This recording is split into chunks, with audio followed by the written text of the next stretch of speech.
Você e eu, juntos em Brasília, mudando o Brasil. Hoje, nós vamos falar sobre a criminalização do comunismo e partidos comunistas no Brasil, como o PT, o PSOL, o PSTU, Rede e outros, que todos fazem parte de um mesmo sistema. Infelizmente, algumas pessoas, elas imaginam que a política é apenas mais uma época de eleições, tudo passa, são brigas entre candidatos. Não. O que eu quero que você entenda é o seguinte: houve 3 tentativas de se implantar o comunismo no Brasil. Primeiro aconteceu com a intentona comunista, em 1935, com Luiz Carlos Prestes, que foi um comunista infiltrado dentro do exército, que tentou implantar o comunismo pelas armas, não deu certo, acabou.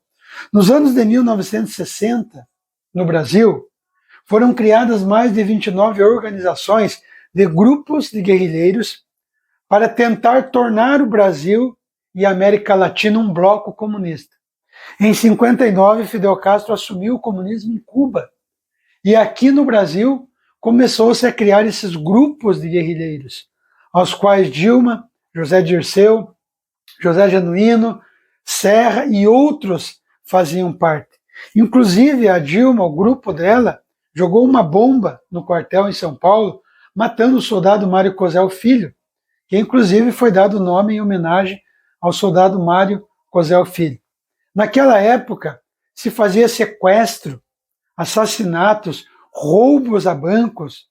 Tem um caso muito interessante, escondido pela mídia, enfim, pelo sistema, em que o grupo de José Genuíno, ele esquartejou um jovem de 17 anos, na frente da mãe, um jovem chamado João Pereira, nos anos de 1964. O que aconteceu? Cortaram-lhe a orelha do jovem, cortaram os dedos, as mãos e, por fim, deram uma apunhalada no coração. Esse mesmo grupo que ficou no poder por muitos anos.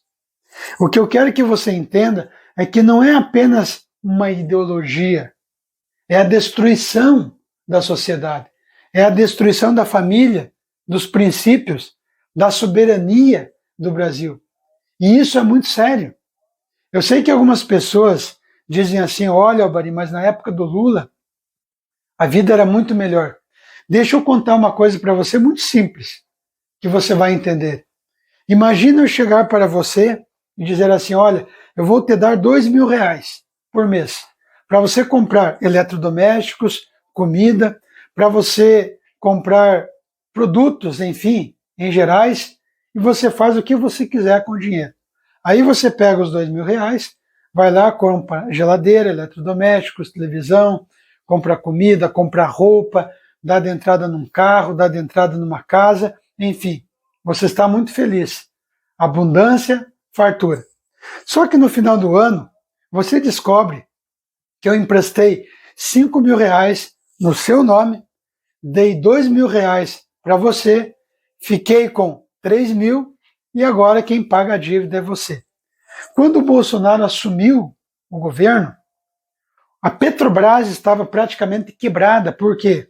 Porque o próprio grupo do PT, o grupo dos comunistas, desviaram mais de 900 bilhões da Petrobras, BNDES, Correios e outras estatais.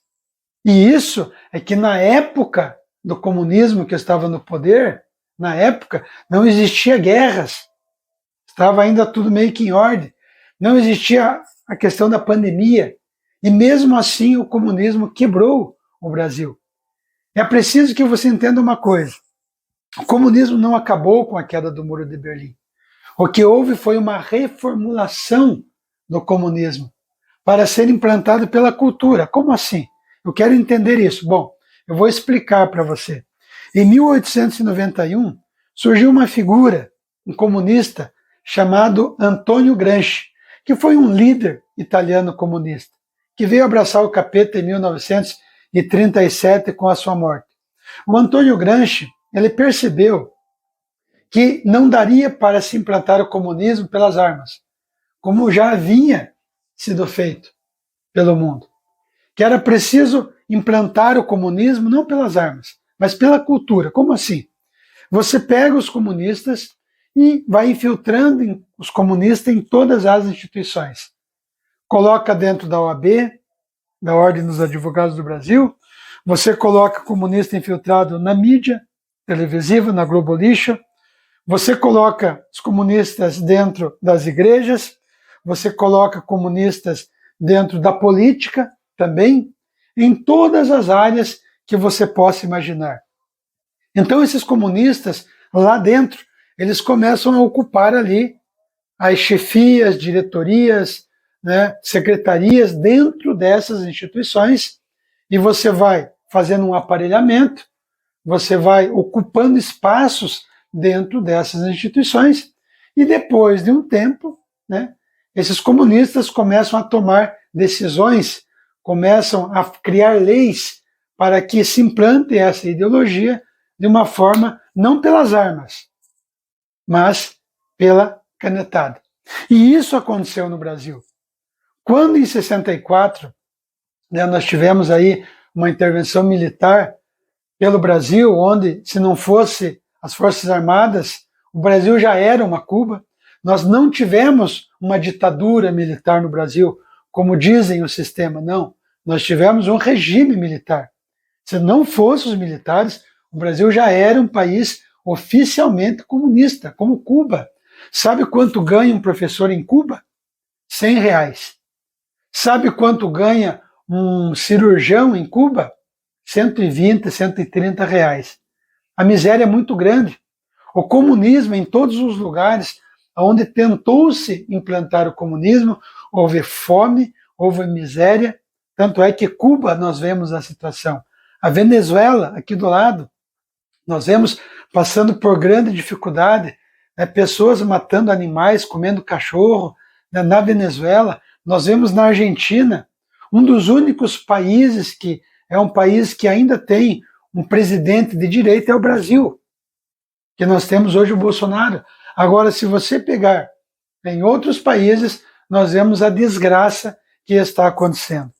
E o que está acontecendo no Brasil é muito sério, porque houve essa infiltração, houve essa ocupação dos espaços, tanto é que 7 dos 11 ministros que nós temos no STF, no Supremo Tribunal Federal, todos eles, desses 7, foram indicados diretamente pelo PT.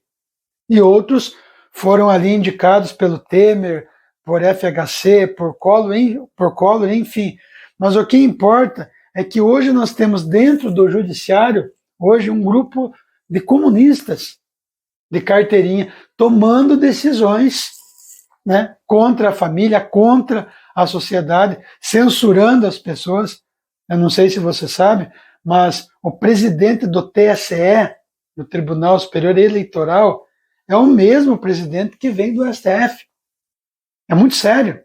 Se você pegar, por exemplo, dos 30 juízes do STJ, do Supremo Tribunal de Justiça, pelo menos 26 na época foram indicados pelo PT.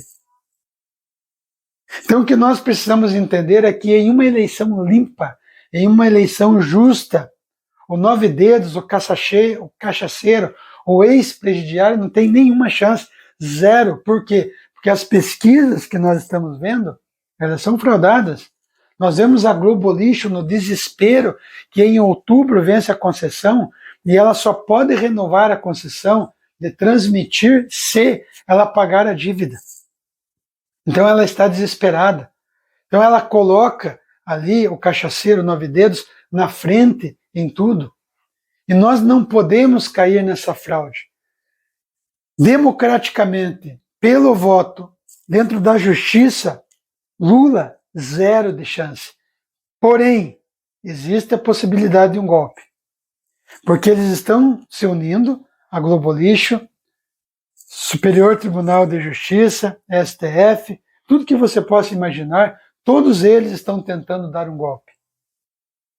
E as Forças Armadas, elas vão participar de todo o processo eleitoral e não vão permitir esse golpe. Por que eu estou falando isso para você? Porque você tem que estar preparado. Preparado para defender o Brasil. Preparado para defender a sua família. Indo às ruas, O que nós estamos vendo hoje no Brasil é uma piada. O Nove Dedos não consegue sair nas ruas. Não consegue. Enquanto o Bolsonaro leva milhões para as ruas. Então é por isso que eu conto com o seu voto, conto com o seu apoio. Albari Dias, o intervencionista, para deputado federal no Paraná, 1421. 1421. Um dos nossos projetos é a criminalização do comunismo no Brasil. Por quê? Porque eu não tenho dúvidas que nós teremos um Congresso conservador nessas eleições. O povo está despertando para o patriotismo e nós precisamos colocar pessoas que queiram defender o Brasil. Não é meramente uma questão política. Chega de tiriricas na política que dizem que pior que tá não fica, melhor que tá fica. Mas nós precisamos colocar pessoas que lutem pelo Brasil, que lutem pela sua família, que lutem pela soberania. E é isso que eu peço para você, que nos ajude, que compartilhe, que dê seu like, porque é muito importante que você entenda. É muito importante. Eu sei que eu tenho alguns amigos que são do PT, de outros partidos comunistas, mas infelizmente é por ignorância. É por ignorância. É por não entender o que está acontecendo no Brasil. Eu sei que algumas pessoas podem não gostar do Bolsonaro pelo jeito, pela forma, né, pelo jeito bruto que ele age, mas nós não temos outro caminho. Ou nós lutamos pela nossa pátria, pela nossa família, pelos princípios, pelos valores. Nós vemos que se você pegar todas as pautas em Brasília, de pedofilia, ideologia de gênero, destruição da família, desarmamento da população, todas essas pautas foram colocadas por partidos comunistas. E é contra isso que nós lutamos. Existem outras causas que nós defendemos, que é contra a nova ordem mundial, mas eu não vou entrar aqui, porque hoje o objetivo é falar sobre o comunismo. É muito sério. Muito, muito, muito sério. A questão não é Lula, a questão não é Bolsonaro, a questão é o comunismo e o patriotismo. E eu espero que você decida-se por amor à pátria, à família, o patriotismo e a criminalização do comunismo no Brasil. Lembre-se, você e eu, juntos em Brasília, mudando o Brasil.